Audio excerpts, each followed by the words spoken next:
Graça e paz, igreja. Louvado seja o nome do nosso Deus. Que bom, mais um momento que nós temos esse contato com a palavra do Senhor. Vamos ouvir, vamos sentar agora frente a frente com o Mestre. Vamos ouvir o que o Senhor tem para falar conosco. Ele fala conosco. E que privilégio é o nosso poder termos esse contato com o nosso Deus. E eu queria pedir para você que você abrisse sua Bíblia no Evangelho de Mateus. Evangelho segundo escreveu Mateus no capítulo 11, mais precisamente. Evangelho de Mateus, capítulo 11, por favor. Abra sua Bíblia no Evangelho segundo escreveu Mateus, capítulo 11.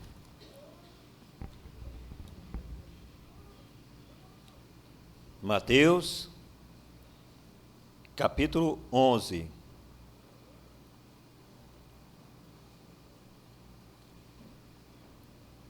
Versículo 28 a 30. Mateus 11, versículo 28 a 30. Amém? Vejamos o que diz a palavra. Vinde a mim, todos os que estáis cansados e sobrecarregados, e eu vos aliviarei. Tomai sobre vós o meu jugo, e aprendei de mim, porque sou manso e humilde de coração, e achareis descanso para a vossa alma. Porque o meu jugo é suave, e o meu fardo é leve, louvado seja o nome do Senhor.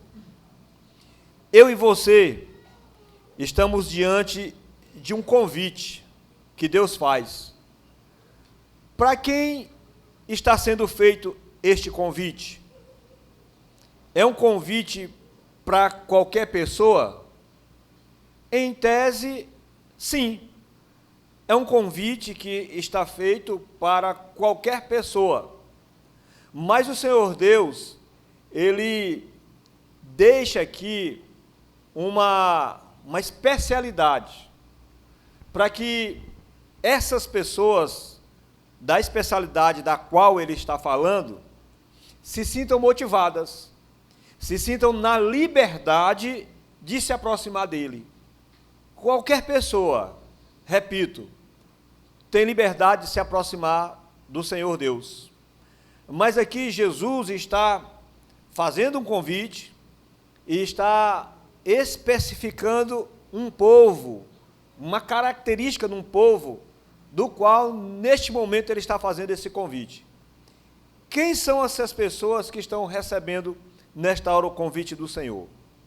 Pode ser que você não se sinta encaixado neste convite. Pode até ser que você faça parte deste convite, que você tenha os predicativos para fazer parte desse convite. Mas pode ser que você não se sinta convidado para tal. Não tem aquelas festas para as quais nós somos convidados, aqueles momentos para os quais nós somos convidados, e às vezes nós não nos sentimos parte daquela festa, daquela ocasião, e às vezes rejeitamos encontros bons, às vezes rejeitamos convivências maravilhosas por uma autoanálise que nós fazemos de nós mesmos e às vezes fazemos até de quem está nos convidando. Mas o nosso Deus está fazendo nesta hora um convite muito especial. Se o convite está sendo feito pelo Senhor Jesus e Ele está aqui discriminando qual seria o tipo de pessoa que poderia fazer parte deste convite, deste momento, deste evento que o Senhor Jesus está fazendo, é preciso que nós prestemos atenção se nós nos encaixamos ou não nesse público que Ele está convidando. Alguém vai lá fora e ajuda, por favor, ali na porta, se liga aí. Então, Ele diz aqui na palavra dEle o seguinte, veja só o que o Senhor Deus fala, diz assim: vinde a mim todos os que estáis cansados e sobrecarregados, e eu vos aliviarei. Quem são essas pessoas que Jesus está convidando? São as pessoas que nesse momento se sentem cansadas e sobrecarregadas.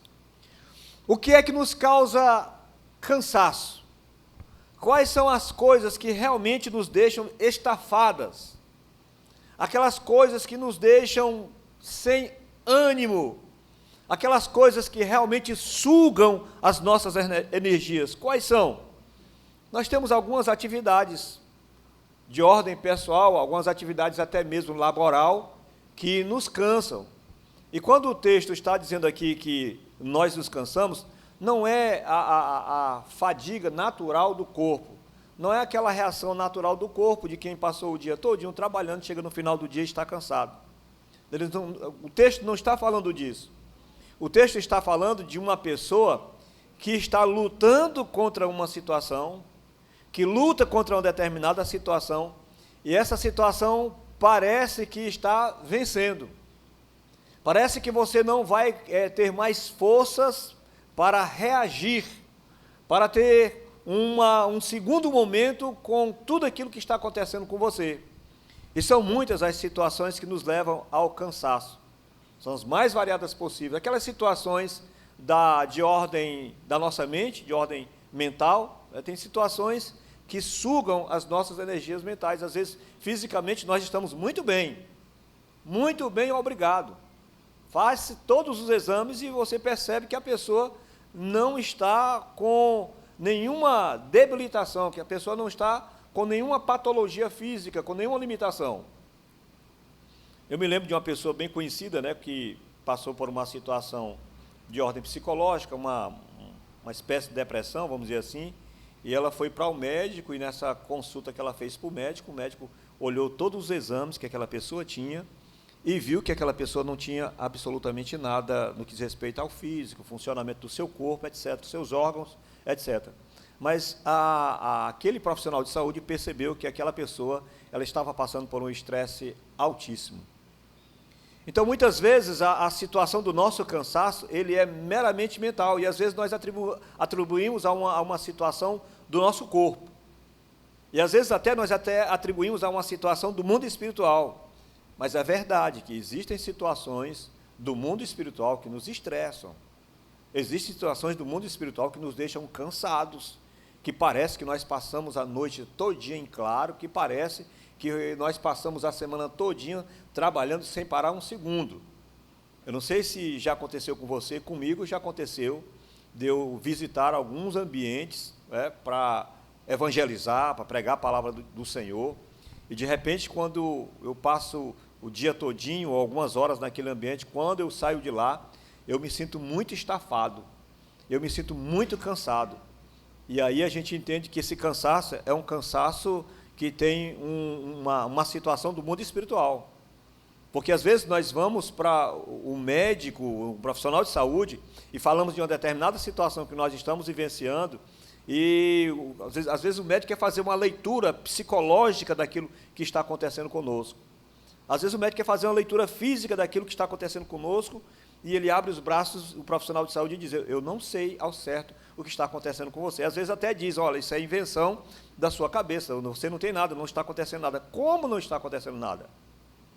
Às vezes a pessoa está vivenciando uma situação do mundo espiritual, e essa pessoa está cansada de lutar uma situação do mundo espiritual, que já procurou ajuda médica, que já procurou ajuda de profissionais, que já procurou todos os recursos desta vida e não consegue encontrar, não consegue vencer a situação, porque o que ela está vivenciando é uma situação do mundo espiritual. E não são poucas as pessoas que enfrentam situações assim. E aí a gente vai ver na Bíblia Sagrada o Senhor Jesus curando, não é? Endemoniados, libertando endemoniados. Você vai ver Jesus curando lunáticos, por situação da mente, situação do espírito.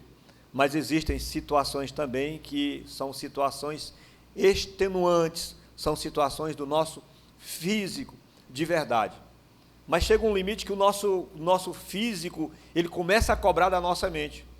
Chega um momento que o nosso físico, ele começa a cobrar do nosso espírito.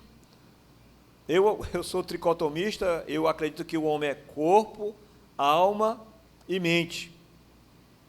Por isso que Jesus curou lunático, paralíticos e endemoniado. E às vezes, quando um desses não está bem, quando um desses está cansado, a tendência é sobrecarregar todas as outras áreas da nossa vida. Eu não sei qual é a leitura que você faz de você que nessa hora está ouvindo, percebendo, recebendo esse convite do Senhor Jesus. Ele está dizendo: vinde a mim, todos, não é qualquer pessoa, não é alguma pessoa, mas é todos que se sentem cansados. Às vezes nós estamos cansados até de caminhar com Cristo. Nós estamos cansados até de caminhar com Cristo. Nós nos encontramos muitas vezes desanimados de caminhar com Ele, de seguir Ele. Não aconteceu isso com os discípulos? Aquela noite lá no Getsêmani, quando Jesus convida os discípulos para orar, e por 3 vezes o Senhor Jesus se separa dos discípulos, e quando volta, pensando que encontraria eles, entendendo que encontraria eles acordados, intercedendo, levantando um clamor em favor da vida do Senhor Jesus Cristo, e eles estavam dormindo. É possível que na nossa caminhada cristã nós nos cansemos de seguir a Jesus? E Ele entende isso, e Ele compreende isso cabalmente, e Ele está dizendo para mim e para você: se você se sente cansado, venha até mim. Mas tem pessoas que conseguem vencer o cansaço mental, tem pessoas que conseguem vencer o cansaço físico, tem pessoas que conseguem superar o cansaço espiritual, mas nessa superação essas pessoas dão tudo de si para vencer essas situações, e chega um determinado momento que vem uma sobrecarga, porque alguém que olhava para você, via você, mas você é um exemplo nessa área, mas você é exemplo naquela área, e daqui a pouco começa a perceber que você está definhando numa área que você tinha domínio. Isso é um sinal de uma sobrecarga. Dizem que essa palavra estresse, ou stress no inglês, ela não fazia parte do vocabulário da medicina, ela fazia parte do vocabulário da engenharia. É quando você tem uma coluna, e aquela coluna está por muito tempo sustentando aquele peso, e por toda a coluna, toda a estrutura, ela tem um tempo determinado de duração. Nada é para sempre. Por mais firme que você faça os alicerces da sua casa, os alicerces de um prédio, por mais firme que se faça, mas ele tem um tempo de duração. Não é? Todo objeto, todo utensílio tem um tempo de duração. Nada é para sempre, por conta desse estresse que essa estrutura física começa a receber.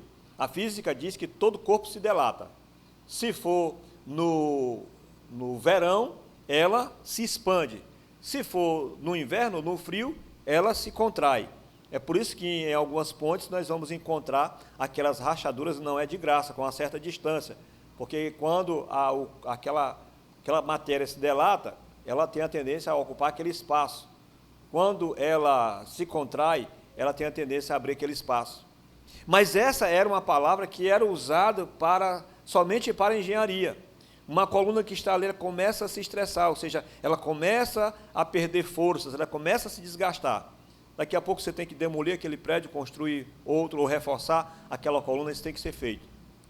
Mas não são poucas as pessoas que hoje visitam os consultórios dos psicólogos, dos psicanalistas, dos psiquiatras, não são poucas as pessoas que vão procurar esses profissionais de saúde porque elas estão sobrecarregadas. Né? Elas criaram uma resistência por muito tempo da situação, e nós precisamos de uma reciclagem. Agora mesmo, o pastor de vocês esteve, né, num evento que acontece anualmente no nosso estado, que é a Academia Pastoral. É um momento voltado para trabalhar somente a vida ministerial do pastor, porque nós precisamos desse momento que nós temos para nos recompor, nós precisamos desse momento de fortalecimento, e é por isso que o Senhor Deus quer que nós, como crentes, nós estejamos congregando, nós estejamos nos reunindo. Não é o simples fato de vir para o santuário, mas tem um evento da igreja, participe. Às vezes uma palavra salva uma vida, uma palavra muda tudo acerca da sua vida espiritual. É por isso que o Senhor Deus não quer que nós vivamos momentos na vida cristã. Ele traz orientação em Hebreus, capítulo 10, versículo 24. a respeito do congregar, ele traz orientação no Salmo 122, versículo 1, ele traz orientação no Salmo 84, versículo de 1 a 4, e em vários outros momentos, em Atos capítulo 2, versículo 42, a Bíblia Sagrada fala do povo se reunindo diariamente, e muito mais do que um ajuntamento solene, muito mais do que um momento litúrgico, era um momento em que o povo de Deus, numa só fé, estava reunido para se encontrar com Deus.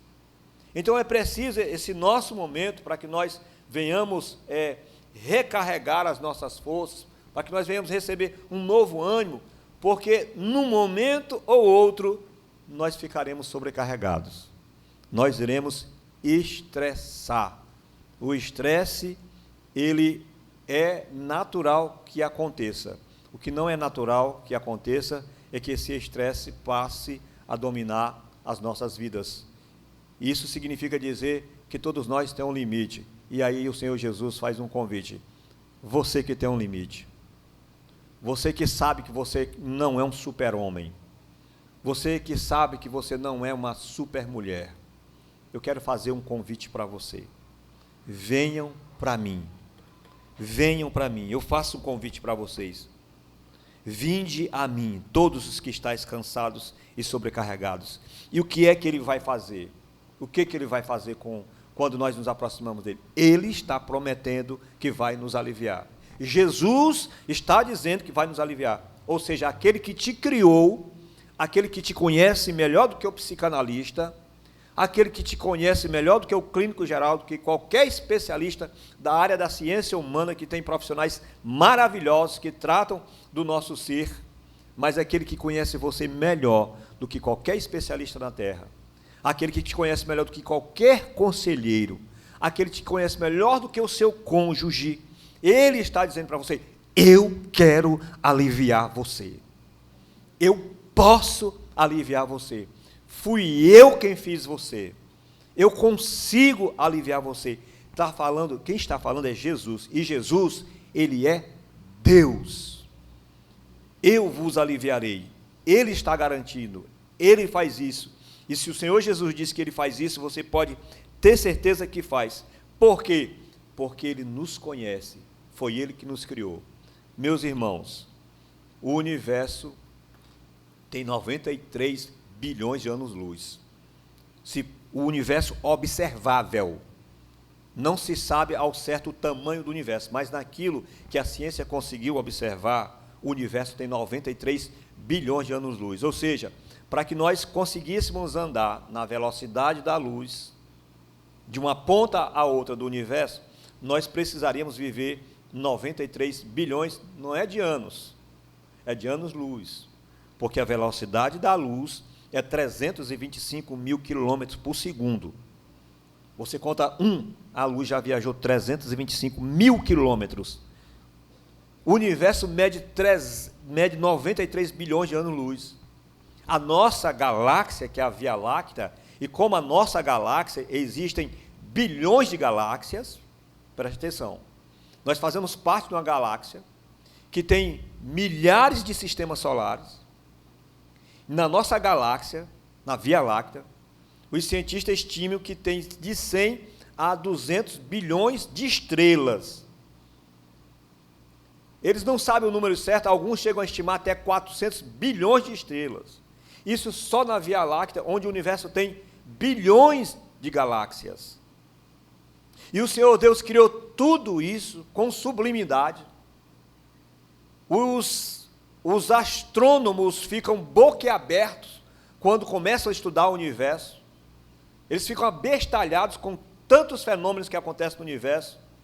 E o Senhor Deus criou tudo isso, mas nada disso é a obra-prima da criação. Você é a obra-prima da criação. A Bíblia Sagrada diz que o Senhor não criou o universo, não criou os anjos, mas Ele criou você, a imagem e semelhança dEle. Então, você está debaixo dos cuidados daquele que criou você, mais excelente do que todas essas coisas.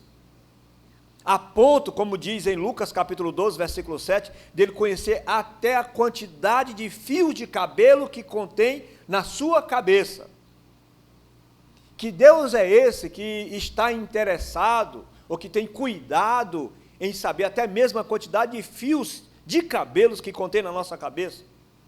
Isso demonstra o cuidado, o amor que Ele fez por nós em meio a toda essa expansão do universo, e até já se fala em multi-universo, em meio a toda essa expansão que está criada, a todas essas maravilhas que nós conhecemos da natureza, existe você que Deus criou e que Ele quer cuidar de você, mas Ele conhece as suas limitações, Ele sabe do seu estresse, Ele sabe da sua sobrecarga, e Ele faz um convite para você, para qualquer pessoa.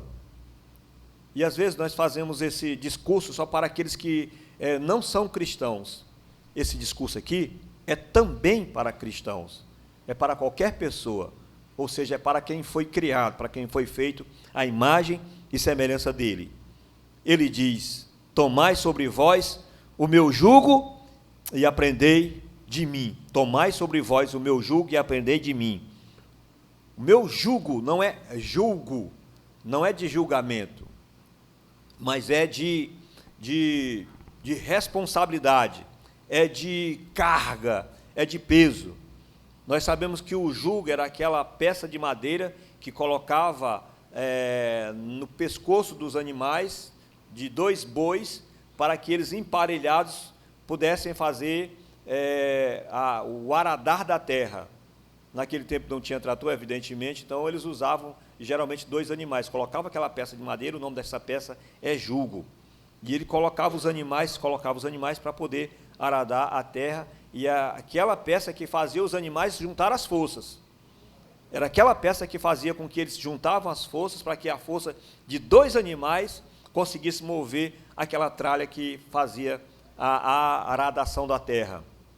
Mas o que é curioso é que quando havia necessidade de colocar animais novos para ficar com aquele jugo nas costas deles, eles colocavam geralmente um animal velho com um animal novo, ou seja, um animal que tinha costume de andar com aquele jugo, com um animal que não tinha costume de andar com aquele jugo. Por quê? Porque a tendência do animal que não era acostumado era resistir, espernear, atacar quem estava colocando, se ferir muitas vezes. Isso levava um tempo, mas isso só não era pior porque aquele animal experiente que estava ali do outro lado estava compensando aquele que não tinha experiência em caminhar, até chegar a um ponto de ele adquirir consciência. Olha só o que o Senhor Jesus está falando para você nessa noite. Olha só o que Ele está falando para mim nesta noite. Ele está dizendo assim: que maravilha, tomai sobre vós o meu jugo e aprendei de mim. O Senhor Jesus não está dizendo: olha, você vai aprender com os discípulos, você vai aprender com o pregador, você vai aprender com a Bíblia, você vai aprender com a minha doutrina, você vai aprender com os desafios da vida, você vai se tornar uma pessoa experiente e mais madura, você vai aprender com a sua mãe. Não, o Senhor Jesus está dizendo: aprendei de mim. Ele diz: tomai sobre mim o meu jugo. O Senhor Jesus faz nesta hora, esse momento de andar com você, esse jugo que você está carregando, Ele quer lhe ensinar a carregar, Ele quer lhe ensinar a suportar. Por isso que Ele diz: e aprendei de mim, tomai sobre vós o meu jugo. Essa dificuldade, esse peso, essa sobrecarga, eu posso lhe ajudar a carregar, porque fui eu quem fiz você, eu conheço a você, e se você quiser aprender a superar os desafios dessa vida, você vai aprender comigo, não é com ninguém. Ele busca um relacionamento de amor, um relacionamento íntimo com você. Ele faz esse convite: vinde a mim, todos vós que estáis cansados e sobrecarregados, e eu vos aliviarei. Tomai sobre vós o meu jugo e aprendei de mim, porque sou manso e humilde de coração, e achareis descanso para a vossa alma. O Senhor reconhece que uma das principais limitações que nós temos é a falta de humildade. A humildade é a chave que abre qualquer porta. E às vezes, e muitas vezes, nós vamos precisar de humildade até para admitir que nós somos limitados. Nós vamos precisar de humildade até para admitir que sem o Senhor Jesus nós não vamos conseguir nada. Ainda que você seja uma pessoa frequente numa igreja, ainda que você seja uma pessoa proativa, participativa, excelente profissional, seja no que for, por isso que ele diz na sua palavra, sem mim nada podeis fazer. Jesus está fazendo um convite para você caminhar com ele, para você aprender dele. Não é através da Bíblia, não é através dos discípulos, não é através da vida, mas é para você aprender dele. Tomai sobre vós o meu jugo e aprendei de mim, porque sou manso e humilde. Sou manso e humilde de coração, e achareis descanso para a vossa alma. É por isso que aquilo que acontece no nosso corpo, que acontece na nossa mente, fatalmente, vai acometer a nossa alma. E ele diz, porque o meu jugo é suave e o meu fardo é leve. Alguém já disse que é difícil ser cristão? Para você, você já ouviu falar? Você até mesmo já pronunciou isso? Isso é uma mentira que o inimigo coloca no nosso coração. Ser cristão não é difícil.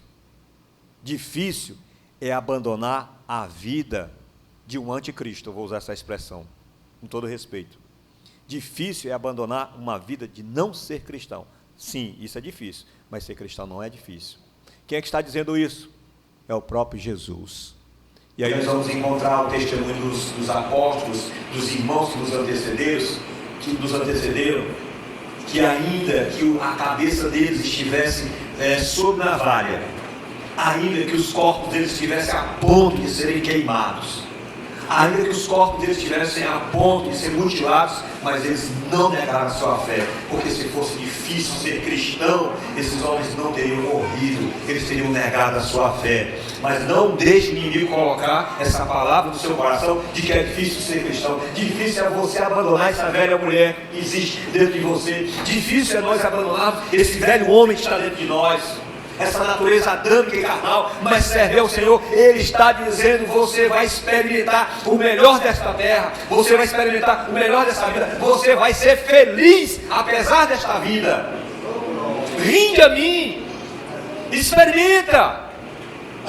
É por isso que nós levamos esses rapazes para a comunidade terapêutica, e eles passam lá 10 meses, lutando contra a dependência química, lutando contra o alcoolismo. Alguns que eram capazes de matar para ter a droga, para fazer uso. Alguns que eram capazes de roubar para fazer dinheiro, para ter a droga. Alguns que eram capazes de abandonar o casamento, desonrar o pai, mãe.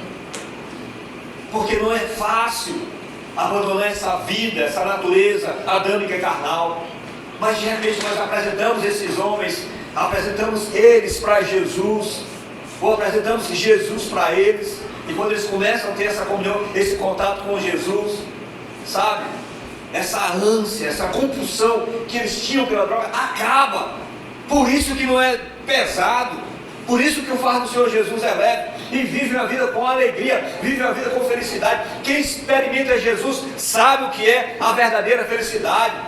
Por isso que muitas pessoas abandonam sim a promiscuidade, a prostituição, porque eles começam a andar com o Senhor Jesus. E Ele faz um convite para mim e para você, nessa noite. Vinde a mim, todos vós que estáis cansados e sobrecarregados, que eu vos aliviarei. Nós não queremos fazer o exercício cristão. Nós não queremos perdoar, temos uma dificuldade muito grande em perdoar, e a gente fica resistindo, e quando a gente consegue perdoar, a gente vai perceber o alívio que é. A gente não consegue, a gente tem dificuldade em fazer aquilo que é da obra do Senhor, nós ficamos resistindo, mas quando nós conseguimos fazer, quando nós nos propusemos a fazer, a gente percebe, uau, e é assim, é desse jeito, por que não há mais tempo? Ele faz um convite, e não é para descrente, repito, esse convite é para toda pessoa que sabe que é limitada, para toda pessoa que se sente sobrecarregado. Talvez você tenha muito tempo de cristão, Talvez você seja uma pessoa muito experiente na igreja, na vida espiritual, mas talvez você não tenha entendido o que essa mensagem hoje está dizendo para você. Vinde a mim, todos vós que estáis cansados e sobrecarregados. Nós conhecemos situações na igreja de pessoas que não querem assumir cargos, que não querem assumir responsabilidade, porque passaram pela experiência de assumir um cargo, uma responsabilidade, e de repente tiveram alguma tristeza, alguma decepção e não querem mais. Mas por outro lado, nós conhecemos pessoas que assumem vários cargos, várias responsabilidades na igreja, porque eles sabem que esse fardo é suave, pesado, é o fardo do pecado. E o Senhor Jesus está dizendo para você trazer esse fardo do pecado para Ele, para a presença dEle, que Ele vai aliviar. Esse é o maior peso que nós carregamos, porque esse fardo do pecado, que é o fruto da carne, ele realmente nos sobrecarrega, ele realmente nos estressa. Mas quando nós colocamos para o Senhor Jesus, para nós carregarmos com Ele, para Ele carregar conosco, nós vamos experimentar os frutos do Espírito, o fruto do Espírito: amor, longanimidade, mansidão, fé, temperança, alegria, domínio próprio, para que nós viveremos, se nós realmente virmos até o Senhor Jesus. Fique de pé, meu irmão, minha irmã. Vamos orar.